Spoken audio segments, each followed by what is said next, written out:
Okay, apologies everybody if you arrived a little early. We had some technical issues. Today we're talking about peer to manager a leadership reset.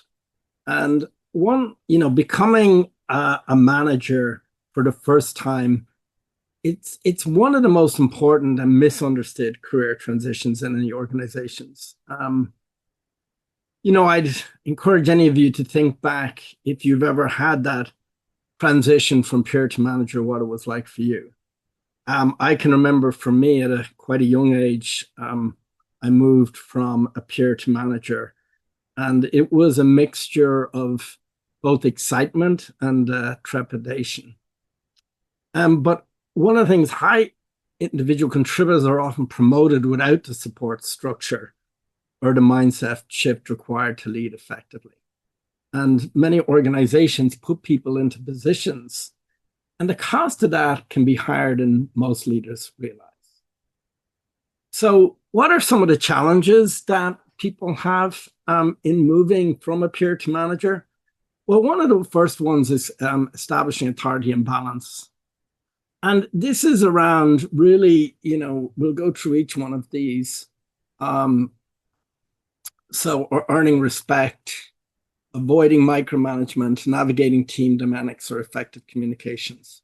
So one of the first ones is establishing authority and balance. And so there's two things is around how do you assert your authority while remaining approachable? And this is, I remember for me, this was a challenge. And I actually probably had more challenges asserting my authority. I was approachable, but I think asserting my authority came with some difficulty. But this balance is very essential to setting expectations and leading effectively. Earning respect. Respect isn't granted with a title. Just because you've been promoted to leader doesn't mean that you're going to gain respect. That's going to come with fairness, transparency, consistency, and especially consistency. But when new managers fail to earn the respect and trust, then performance of the overall team is going to suffer. The third area is avoiding micromanagement. And this is quite difficult when people move into a peer to a manager role because they're expected to lead. They don't have the tools to lead. They often don't have that shift in mindset. So the only way they know is to sort of like lead more controlling, like, let me make sure that I'm ensuring that you do your job. And I'm probably doing that because I'm afraid that it's going to reflect on me. So micromanaging is one of the challenges that many peer to managers, they find that this is a difficulty in terms of what other tools can I use to manage. And then navigating team dynamics. One day you're having lunch with your friends and stuff like that. Now the next minute they're part of your team.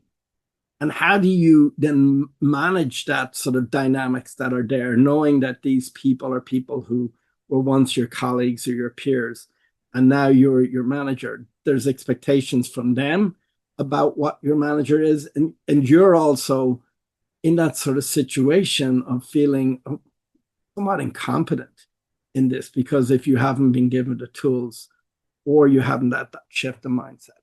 And then the last one is effective communications. People who have different communication styles and needs. And this is one of the most important things for anybody in a management role to understand. You're now having to get work done through people, but people have different communication styles from you. And they actually, if you can know what their communication styles, some people will need a lot more detail. Other people will need less detail. Some people need to be motivated more through recognition and rewards. Other people need it less. So effective communication is really understanding the people that you're working with, what their particular styles is, and how you could adapt their style to, I'm just confused. So managers, here's the kind of the quandary that we're in. Managers are responsible for 70% of employee engagement. And this is research that Gallup has done through many years of their global Gallup poll. So what are the costs to your business when people are unprepared? And so we were really interested and tried to do some recent research around that. And so one of the things that we found out was Gallup actually went out this year, I think in February this year, they produced a report around the cost of disengagement. If anybody's seen that report, engagement was at its lowest over the time that they've been doing the Gallup report. One of the things that they found, which was really interesting, was that engagement at the employee level remained the same, but engagement at the manager level had seen the biggest decrease. But they tried to quantify this, and they said 8.8 trillion in global productivity is lost due to disengaged or actively disengaged employees. So that's a huge number, 9% of global GDP. Huge, huge number. And then there was a study done around what's the cost of turnover, because many times people will leave managers before they will leave companies. Because if they're not feeling either respected, trusted, engaged, or motivated, and then there's a huge cost to that. Some of the other additional costs are 35% of employees say their managers is their biggest source of stress. And so there's a lot of studies out there that shows even what the cost of stress in an organization. And then 27% of managers engage at work. And since 70% of that engagement is attributable to management, most teams at risk of being disengaged by default. So they're very, very high costs in terms of if companies are not investing in their people, they're not giving them the tools, or the individuals don't have the right mindset as they transition from peer to manager. So our kind of view on this, becoming a manager is not a promotion, it's a career change. And that's the first kind of recognition that somebody who gets promoted. So we have this, excitement of being promoted, but then we also have this trepidation of, oh my God, I was successful in my last job, and now I'm going into a role that's very, very different, requires a whole new set of skills. And so my first recognition is it's not just a promotion, it's a career change and requires a new manager mindset. And so what does that look like? Well, at Orca, one of our missions is around transforming the consciousness and capabilities of leaders so they can propel organizations to new levels of success. And when we talk about the consciousness and capabilities, we're really talking about a sort of holistic approach to leadership. It's not just giving people skills, but they have to understand how they interpret those skills. And this is what we call insight. And insight is very critical. So if you don't have insight into yourself, sending you to a training class is not going to help you accelerate your leadership in the way it would, because you don't know how it connects to you. There needs to be real world application and practice then of these capabilities and sustain support. We bring this integrated approach, and we have what's called our 4 A's of conscious leadership. And we integrate both of these things for better people development. And so one of the things I do want to talk a little bit more today is about insights. And so we created what we call the personalized insights experience. And this can be done for peer to manager. It can be done in individual, in whatever role. And so imagine you got promoted to manager and you were able to get a report or to show you how you might lead before you've even gone and managed a team.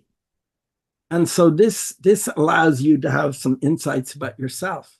What are your strengths? What are some of the challenges I might have in stepping into this particular role? What behaviors that I have might support me in that role? Am I aware of my own emotional intelligence? For example, am I self-aware?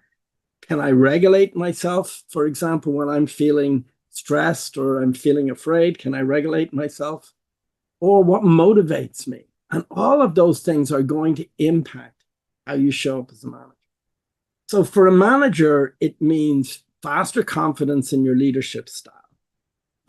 awareness of the potential blind spots. And so this gives you a development plan that's personable and actionable. For an organization, can you imagine before you promote your people into managers, you can prepare them with some insights individually about themselves? That's going to increase engagement and retention. Because if your managers are like 70% responsible for engagement, can you imagine if you can just improve that by a number of percentage, what impact that's going to have in terms of both your company's productivity, your company's bottom line?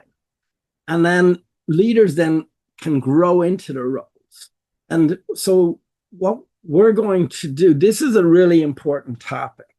So what we'd like to do is invite you to a webinar that we're going to go deeper into Peers to Manager. And this, we would like it to be an interactive webinar. And we will then give you, in this webinar, we'll cover the most common missteps that first-time managers make and how to avoid them. So we'll talk about some of those challenges that we talked about today. We'll also talk about what are some of the 4 competencies every new manager must develop to lead effectively. But I think the most exciting thing is we can give a personalized, individualized report. So if I'm a new manager, it'll tell me, what are my strengths even in those 4 key competencies?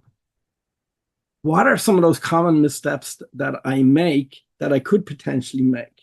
And how can I use my insights report to either support me in avoiding those or use my strengths around engaging with people as a first-time manager?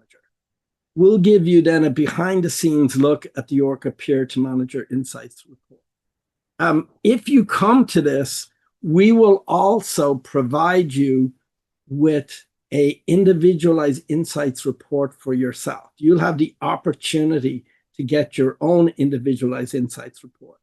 And then we will also provide you with a Peer to Manager playbook. So this is just a short introduction to our special event. And if there's any questions that have come up in the chat or any questions come up, Mario, if you can let me know.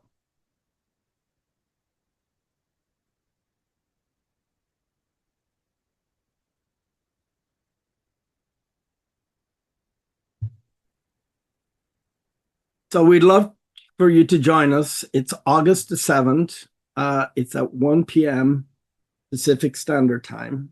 And this is the topics we'll cover. You'll receive a copy of our new manager playbook, which covers some of these things, and an opportunity to have your own individualized insights report.